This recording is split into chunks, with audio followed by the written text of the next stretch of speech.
anxious where our graduates, class of 2009, sit today. Cindy Biggs is a proud member of the Marshall High School class of 1975, the first class to have completed 4 years at what was then the new high school. And of course, it still is our new high school today. Following graduation, Cindy obtained her undergraduate degree from Western Michigan University. Cindy initially began working in television while attending Western Michigan when she was hired by an ABC television affiliate in Battle Creek. Upon graduation, Cindy moved to Venezuela where the Kellogg Corporation employed her as a marketing manager. Subsequent moves took her to Mexico, to Brazil, and eventually back to Michigan. Cindy then returned to the same ABC affiliate during a 3-year stay in Marshall. In 1991, Cindy relocated to Caracas, Venezuela, where ABC of New York hired her. She collaborated on projects for ABC News, Good Morning America, 2020, Primetime Live, and ABC Radio. During her 7 years reporting from Venezuela, one of the interesting stories she covered was the attempted political overthrow of the Venezuelan government by the man who later became Venezuela's president, Hugo Chavez. Cindy initiated her career with the U.S. government when she was hired by the U.S. Embassy in Caracas as a senior commercial specialist. While working at the U.S. Embassy, Cindy was asked to act as the official translator for a number of touring musical groups, including No Doubt, Collective Soul, Sheryl Crow, and Oasis.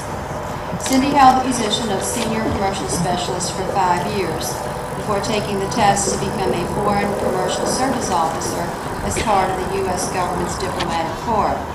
Cindy's first assignment as a Foreign Service Officer was to the U.S. Consulate in Monterrey, Mexico, where she served as Vice Consul for Commercial Affairs from 2002 to 2004. In addition to being responsible for the promotion and expansion of U.S. imports into the Mexican market, Cindy was invited to act as the control officer for First Lady Laura Bush, working closely with the White House and Mexican governments during the 6 months leading up to the Organization of the Americas Summit.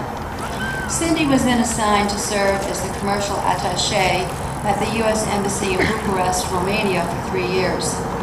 As the U.S. government's senior commercial officer, she was again invited to work with the White House when Romania hosted the NATO summit, in which more than 60 heads of states participated. Cindy has a son who is serving in the U.S. Air Force in Shreveport, Louisiana, and a daughter currently attending Western Michigan University. She speaks fluent Spanish and Romanian. After having spent a total of 26 years abroad, Cindy is now serving a 2-year domestic tour in the U.S. Export Assistance Center in Chicago.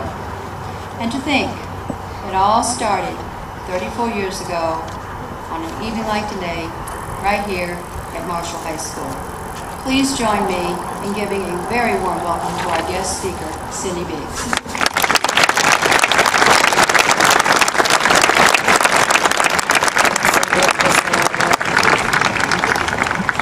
Thank you, Dr. Phillips.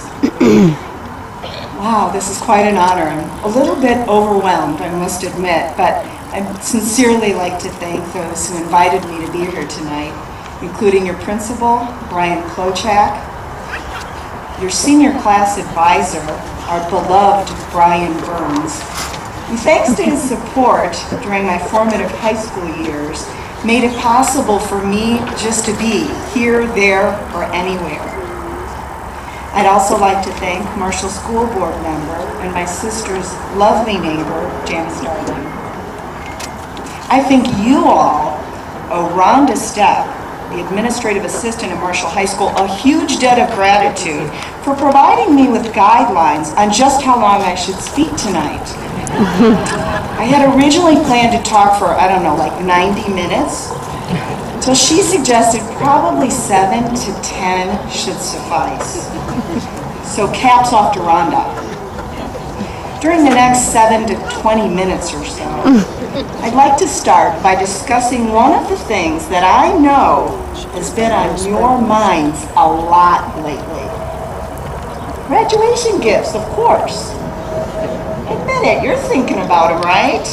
You've taken your last exam, you've cleaned out your locker, turned in your books, sent out your graduation announcements, and now, for some of you at least, the cha-ching is starting to pour in.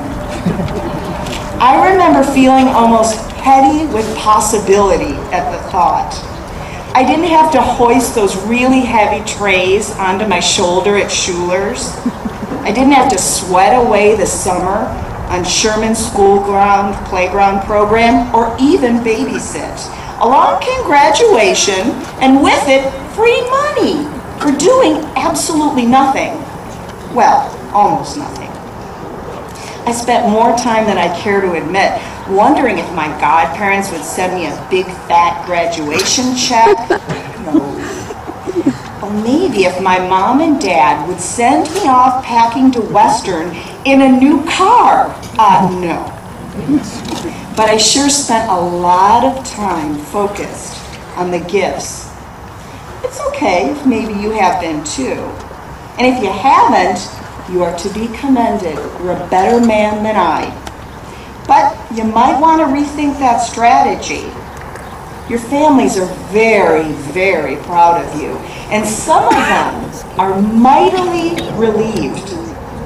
Trust me, you will never have a more opportune time than to ask them for money than right now.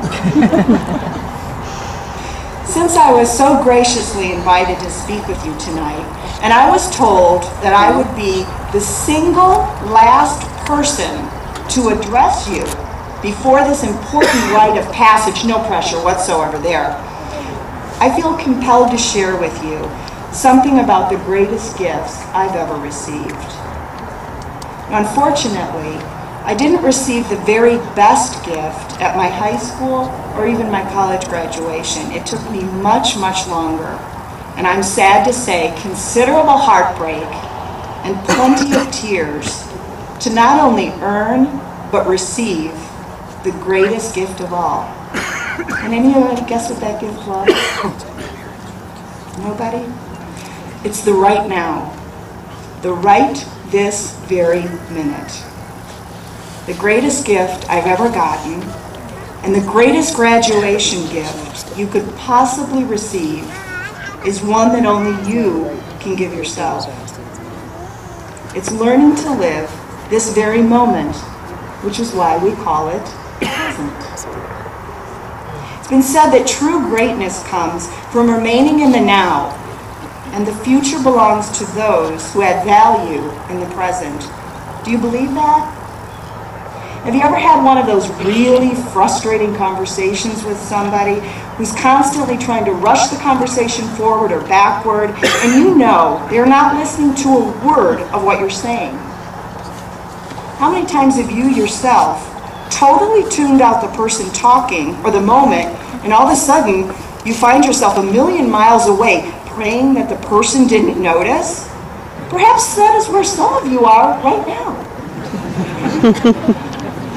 Now think to that special teacher, friend, or relative who listens. I mean, truly listens to you. Is that person engaged in the now? You bet. I invite you to give that gift to yourself right now. It's one that I promise will not only last a life,